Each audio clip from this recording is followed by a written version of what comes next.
Hey guys, check out this video that was sent to us on immigration within families and their business success. Be seeing some people, they just come to America. All of a sudden, they're able to open a corner store, a restaurant, Chinese store. Why is it so easy for other races to get funding? You saying it's easy, that's the wrong word. It's not easy. It may look like that, but they done struggled. You don't know what they've been through to get to that point. Yes. A lot of times, a lot of these people that are in these corner stores, they're the only person over here sending a bunch of money back home, but you don't see that part.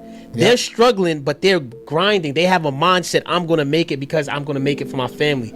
They have what a lot of us don't have, which is purpose. We walk around with no purpose. We don't even know who our grandfathers or fathers is. And he's talking about so Americans. We don't have no purpose. If we are blind to who we even are, how the hell are we going to have a drive to do something? But we have to find our purpose, whatever that is. So when these people come over here, they have a certain drive. They may not be getting funded traditionally from the banks, but they're pooling money together to buy a store, to now working it every night, to build it up, to now give it to their kids. So now second and third generation is now on a whole nother level. All right, guys, if you have any video recommendations, send it to us so that we can react to it. If you have any, thoughts or comments, let us know in the email address down below so that we can react to what you've got. But Kirby, what did you think about this video? I think we did one similar to this video, but this is always a good topic. Yeah, no, it's funny that some of the things that he said people don't understand the purpose. I remember, and it's funny. I always tell you about Jet's Pizza. That's my spot. That's where I go to get pizza. Usually on Thursdays and Fridays. And Jet Pizza, I mean, is it the best? One of the best pizzas in the world to me? Yes, but that's not the reason why I go. When I look to buy my house, I look to see if it was a Jet Pizza close by. And the reason why, my first job I ever had was at Jet's Pizza in Grosse Pointe, Michigan. I'll never forget it. And then the funny thing is, the guy named he was from Ukraine or some country. He owned it. He owned it with his brother-in-law. They compiled the funds that they had together to come up to get that Jet's Pizza. I worked there. For maybe a year and a half because I started in middle school. I worked there for about a year and a half, and but the guy named coincidentally name was Alex. That probably wasn't his government name back in his country, but that's the name he used in America. But the funny thing is, he owned Jet's Pizza. That thing was pumping. When I hear me, pizza was flying out of there left and right. But when we close up the store at night, this is circa 1997 ish. He's driving a beat down like 1965 car. He ain't coming up in Lambos and Bentleys and stuff talking about, hey, yeah, I'm the owner.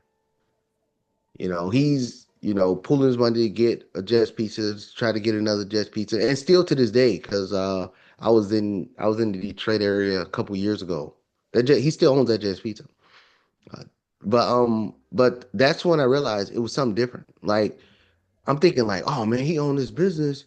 I know he making money because I could see the money coming in from the what's name. Of course, I didn't know about his bill obligation, their obligations to it. I didn't know that. But I think as soon as I went across 8 Mile, and it's funny, 8 Mile the movie, but that's exactly where the store was at on 8 Mile. So as soon as I cross 8 Mile and go back to the hood, as soon as somebody get $10,000 in their pocket, they over there, they buying or renting the latest and greatest car to say, hey, look at me.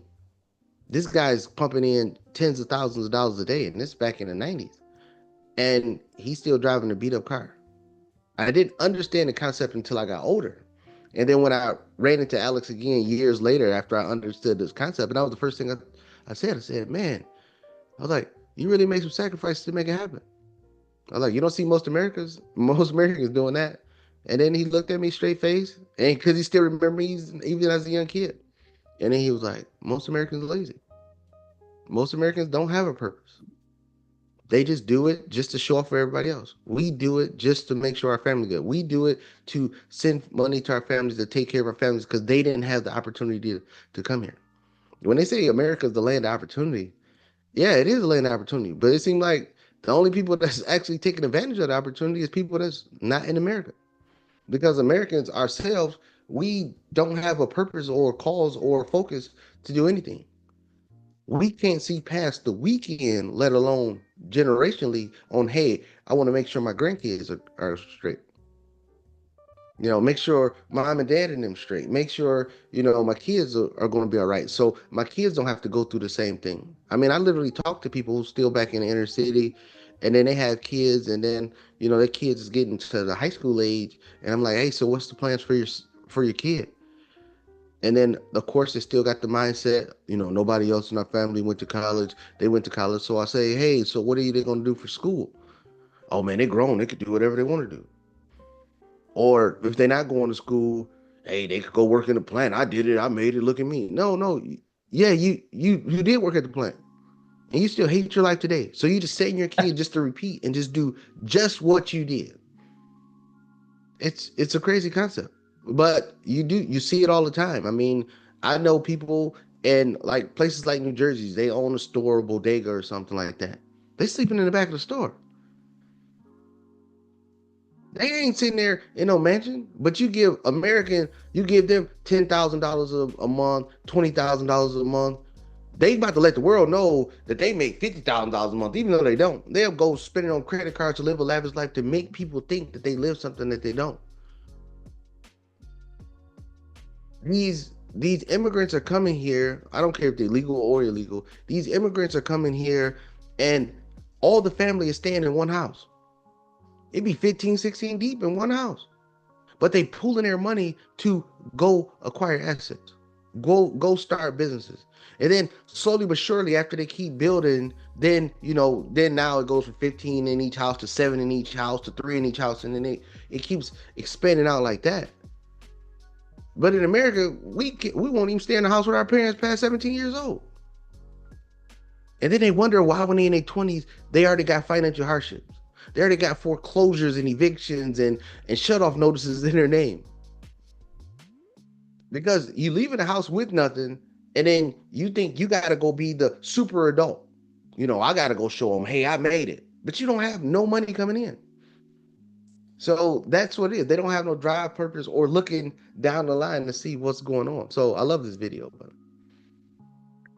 Yeah, I think Americans are detached from reality on, especially the opportunity that they're presented and given just for being born here. I think that goes for 99% of Americans.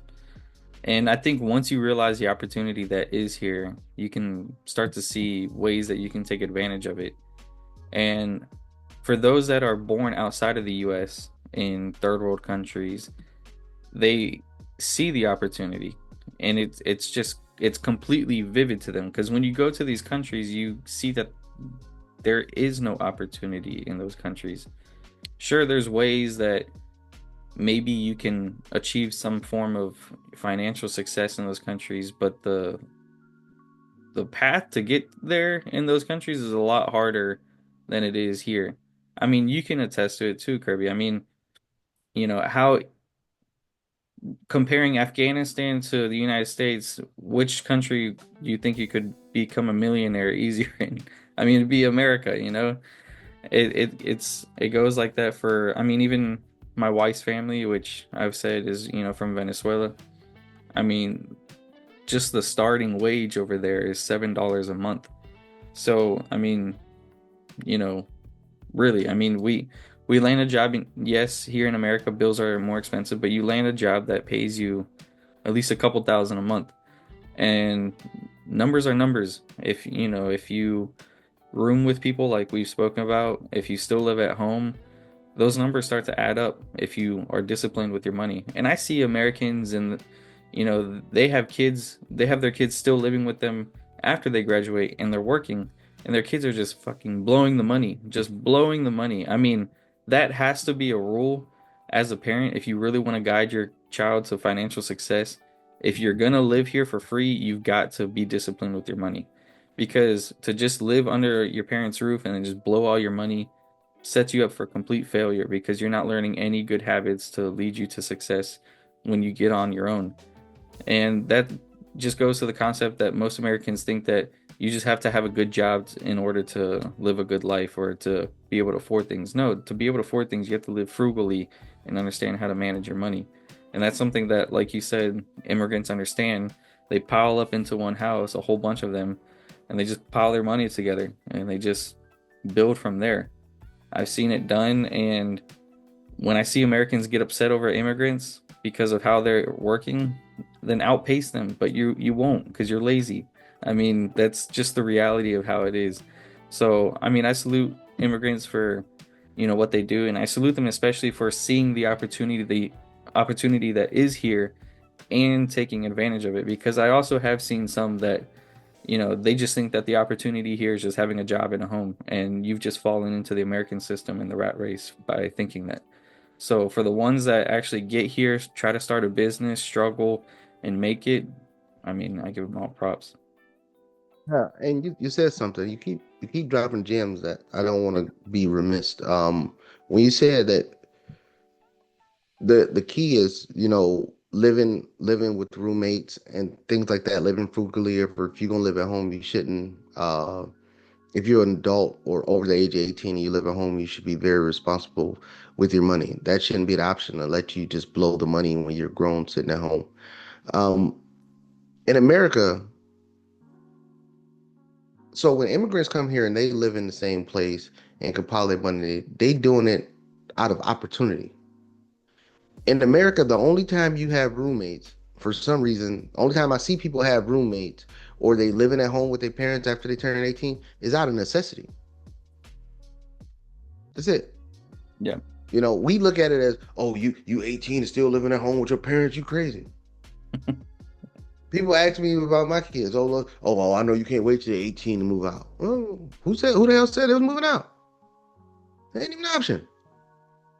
He can stay here forever. But like you stated, he has to be financially responsible with his money. But that's something when he was born, we started implementing that. You can't spend a dime of any money that you received until you're 10. And then when you're 10, you still got to save 25% of any money that you come in. And that's the same element. When he gets older, it's just going to be more and more because he don't have lights, gas, phone, water. He got a job, and there is no hey get out moment for me.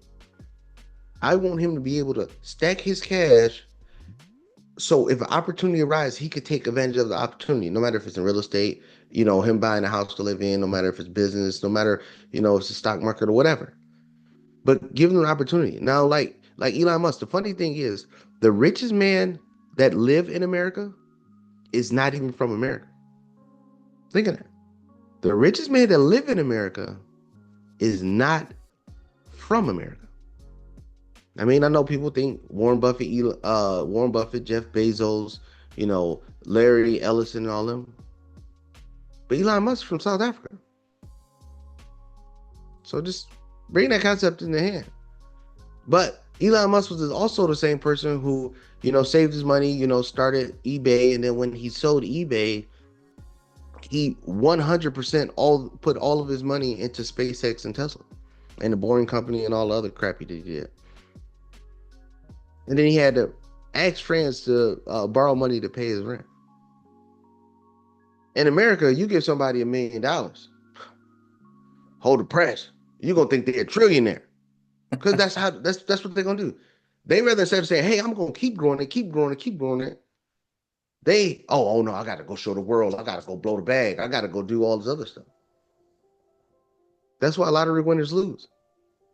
It's funny, a lottery winner could get, now it's in almost damn near $1 billion, $600, $700 million in lottery.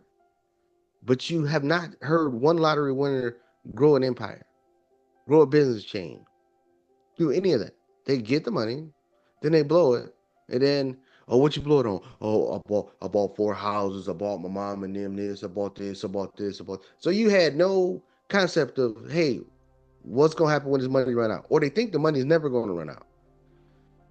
But I always say, no matter how much money you make in the United States, there's always a place to spend every single dime. And coincidentally, the lottery winners always prove it right. Because you have not heard one person, hey man, how you build this real estate empire? Oh man, I use the lottery winners for it. Not one. But you will hear a lot of stories about how they lost all the money. You see all the cars and all the stuff that they got foreclosed on because they blew all the money. Is this a crazy concept that immigrants use co-opting and joining forces together out of opportunity that it presents? In America, we do it out of necessity. It's a crazy concept, but we've been spoiled here as Americans and think that that's what it is, and that's why they run in circles around us every chance they get. Yeah. With that said, guys, if you have any questions, let us know. If you have any comments, don't forget to like this video, share, subscribe. We'll see you guys on the next one.